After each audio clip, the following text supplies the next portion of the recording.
సంతానం కోసం స్త్రీలు మాత్రమే పరీక్ష చేయించుకోవాలని ఎవరు చెప్పారు మీకు? మీకు తెలుసా 40-50% సమస్యలు పురుషుల్లో కూడా ఉంటాయి. పురుషుల్లో సంతానం కోసం చేసే ఒక main and basic test semen analysis. Semen అనాలిసిస్లో మనకి స్పర్మ్ యొక్క క్వాలిటీ, దాని మార్ఫాలజీ, దాని కౌంట్ అండ్ మొటిలిటీ ఇవి ప్రాథమికంగా తెలుసుకుంటాం. అసలు ఈ సెమెన్ అనాలిసిస్ ఎప్పుడు చేయించుకోవాలి అంటే minimum 4 to 5 days of abstinence అనేది పాటించాలి. అండ్ ఒకవేళ ఫీవర్ వచ్చుండుంటే 3 months గ్యాప్ తర్వాతే ఈ అనాలిసిస్ అనేది చేయించుకోవాలి. ఒకవేళ ఫస్ట్ రిపోర్ట్ కనుక అబ్నార్మల్గా వస్తే మళ్ళీ 1 month తర్వాత రిపీట్ చేయించుకోండి.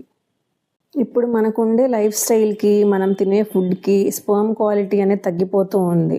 సో ఫస్ట్ చేయించుకోవాల్సిన టెస్ట్ మానేసి ఫీమేల్స్కి అనవసరమైన ఇన్వేజివ్ ప్రొసీజర్స్ చేయించుకోవడం తగ్గించుకోండి.